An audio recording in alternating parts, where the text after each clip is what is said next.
राधे राधे, जय श्री कृष्ण। संत अपराध कितने भयानक हो सकते हैं, इसके बारे में शायद किसी ने सोचा भी नहीं होगा।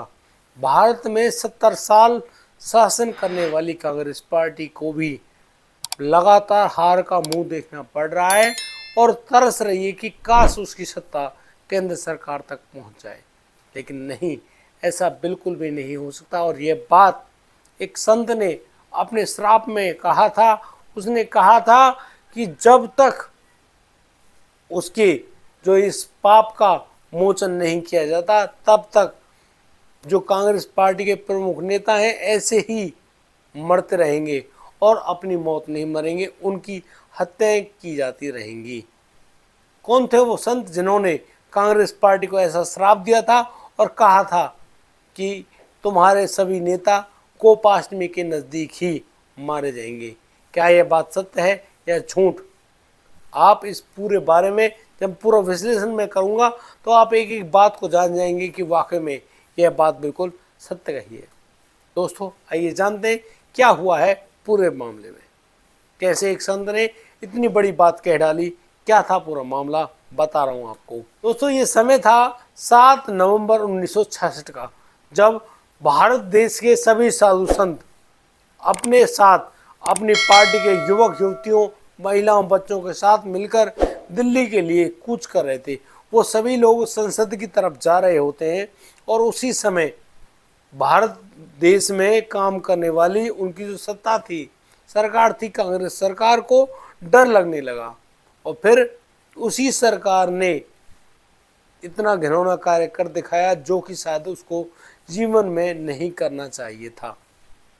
दरअसल उस समय का जो समय था वो था गोपाष्टमी का, और यहाँ पर धर्म सम्राट जिनका नाम करपात्री जी महाराज हैं, फोटो मैं आपको दे रहा हूँ इनकी फोटो। ये लोग उस पूरी जो आंदोलन था उसके संचालक थे, अध्यक्ष थे, और इनके कहे अनुसार ही सभी लोग वहाँ पर इकट्ठे थे लाखों की संख्या में। और सभी लोग दिल्ली में जो संसद की तरफ कूच कर रहे थे, अचानक ही पुलिस ने उनको रोकने की कोशिश करी। लेकिन इतनी सारी भीड़ जब पुलिस से रोकने में नहीं आई तो सरकार ने पुलिस को आदेश दिया कि इनके ऊपर लाठी चार्ज किया जाए। और दोस्तों, वो लाठी चार्ज ही नहीं थी, वहाँ पर गोली चार्ज की गई। यानी कि उन संतों को, उन गायों को, वहाँ जो भी लोग थे सभी को गोलियों से भून डाला गया। गायें बेचारी तड़प तड़प कर अपने प्राण त्याग रही थी। उधर वो संत जिसमें एक बार गोली लगती नीचे गिरता और फिर ऊपर से लाठियां भी झेलनी पड़ती। बड़ा ही जबरदस्त स्थिति थी वहाँ पर। उस जगह बिल्कुल भगदड़ सी मच गई और जो दिल्ली पुलिस है वो उन पर बिल्कुल हावी हो गई और उन्होंने लगातार अपनी इसी प्रक्रिया को अंजाम दिया।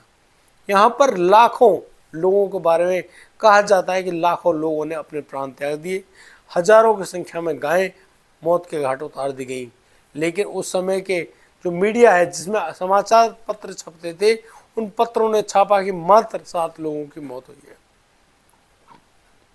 और इस प्रकार से उस आंदोलन का जो दमन कर रही थी दिल्ली पुलिस, उन्होंने करपात्री जी महाराज को भी गिरफ्तार कर लिया। उनके साथ और भी साधु संत थे। उनको गिरफ्तार करने के बाद उनको जब तिहाड़ जेल में डाल दिया गया तो फिर तिहाड़ जेल में उनके साथ एक बहुत बड़ी घटना भी हुई।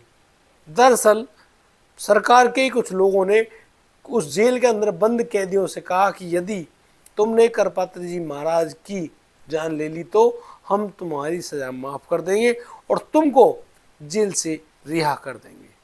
बस इतनी बात सुनकर जो भी अपराधी वहाँ पर था सभी लोग एकजुट होते हैं और करपात्री जी महाराज पर अटैक कर देते हैं। और उसी मारपीट में काफ़ी ज़्यादा चोटें उनको पहुँचाई गई और इसी पूरी प्रक्रिया में उन करपात्री जी महाराज की आँख में एक भालानुमा चीज़ लग जाती है और उनकी दाईं आँख खराब हो जाती है। लेकिन भाई हैं तो धर्म सम्राट ही, भारत में, पूरे भारत में आंदोलन समझ गया और फिर उस समय की केंद्र सरकार को करपात्री जी महाराज को रिहा करना पड़ा। अब ये सब तो हो गया, लेकिन यहाँ पर एक बात रह गई जो कि मैंने आपको बिल्कुल नहीं बताई और जिस बात के पीछे उनको जेल में भेजा गया वो बात ये थी, गौर से सुनिएगा।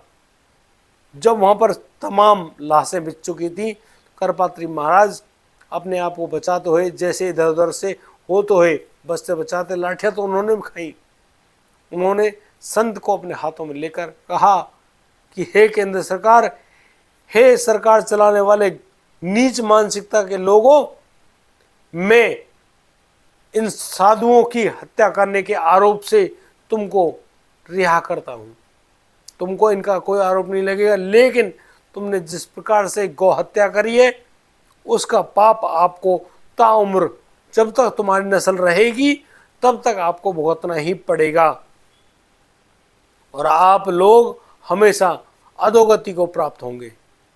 और वह दिन रहेगा गोपाष्टमी, क्योंकि तुमने आज जब गोपाष्टमी के दिन गौ माता की हत्या करी है, गौ माता तुम्हें कभी माफ नहीं करेगी। अब यह सब तो उन्होंने बोल दिया, उस इन्हीं बात के पीछे उनको जेल में डाल भी दिया गया। लेकिन बड़ी बात क्या थी? बड़ी बात तो ये थी कि जेल में से जब उनकी आंखें भी खराब हो गई, उनको रिहा भी कर दिया गया। फिर गेम बदलता है और गेम ऐसा बदला जिसने पूरे भारत में केंद्र सरकार की बख्शा उधेड़ दी। दरअसल होता यह है कि संजय गांधी, जिसकी इतनी दर्दनाक मौत हुई, वो 23 जून था और सप्तमी का दिन था, लेकिन शुक्ल पक्ष की सप्तमी, निर्जला एकादशी का दिन पवित्र दिनों माना जाता है। उस दिन संजय गांधी की मौत हुई थी, उनका हेलीकॉप्टर क्षतिग्रस्त हो गया था। फिर समय आता है 31 अक्टूबर 1984 का, जब इंदिरा गांधी की हत्या कर दी गई गोलियों से भूनकर। वह दिन भी अष्टमी का था और शुक्ल पक्ष की अष्टमी थी। अब दो लोग जो कि महान नेता थे कांग्रेस के, पर सब कुछ वही तो थे, और दोनों को इस प्रकार से दर्दनाक मौत के घाट उतार दिया गया। इस पूरी बात को अखबारों ने बड़ी जबरदस्त तरीके से छापा भी, और फिर इंदिरा गांधी के मरने के पश्चात भारत में इमरजेंसी लगा दी गई। और दोस्तों, यहाँ पर वो कर्म किया गया जिसके बारे में शायद कोई जानता भी नहीं हो। आजकल जो सिख लोग हैं ना, वो लिखते हैं आई लव मोहम्मद। मैं इस बारे में एक बात कहना चाहता हूँ, बिल्कुल भाई, सभी को आज़ादी, आप किसी को लव करो, लेकिन आप लोगों को आपके गले में टायर डाल डालकर आपको जला दिया गया, आपको भून दिया गया। वो लोग थे कौन? कौन से कांग्रेसी थे? कभी गहराई से सोचना। हमारे यहाँ तक के लोग जो सिख लोग हैं, उन्होंने अपनी दाढ़ियाँ कटवा दी, अपने सर मुंडवा दिए, पगड़ियाँ उतार दी, स्वापियाँ लपेट लपेट कर अपनी जान बचाई सिख लोगों ने। और ना जाने कितने लोगों को, पूरे परिवार को मौत के घाट उतार दिया गया। और उस समय एक बयान सुर्खियों में रहा था, वो बयान था राजीव गांधी का। राजीव गांधी ने कहा था कि जब कोई बड़ा पेड़ गिरता है तो धरती भी कांप जाती है, हलचल तो होनी जरूरी है। अब इस बात को कहकर जो राजीव गांधी है, वो लोगों की निगाह में चढ़ गए। उनको लगने लगा कि वाकई में अब उनका पालनहार राजीव गांधी ही बनेंगे। अब राजीव गांधी जब कांग्रेस की नाक बन गए, तो फिर राजीव गांधी के साथ भी कुछ ऐसा ही होना था जैसा कि संजय गांधी और इंदिरा गांधी के साथ हुआ। मैं इस बारे में भी आपको एक सटीक जानकारी दे दूं कि अब तारीख आती है 21 मई 1991।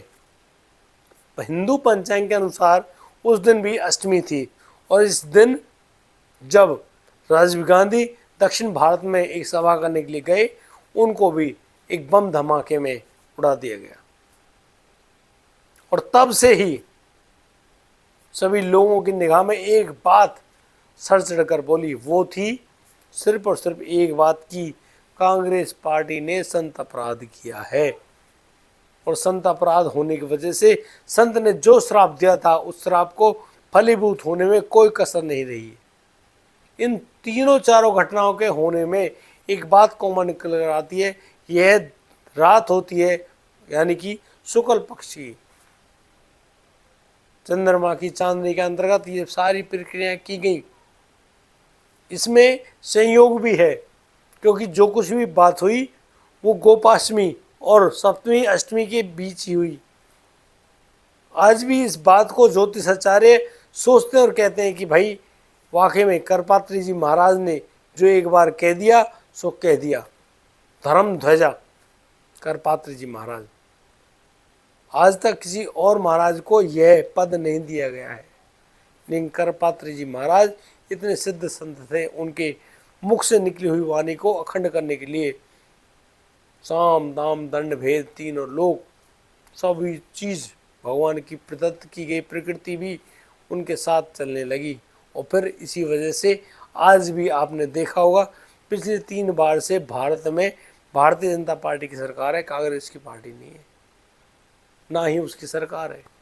और कांग्रेस की पार्टी एक ढंग का नेता नहीं है, एक बेवकूफ़ पप्पू को बनाकर बैठा दिया उन्होंने पप्पू, और पप्पू ने पूरी कांग्रेस को लगा दिया चप्पू। ऐसा चप्पू लगाया है, ऐसा चप्पू चलाया है कि ना जाने अब कांग्रेस आगे बढ़ेगी या वो खुद आगे बढ़ेगा, पता ही नहीं है भैया।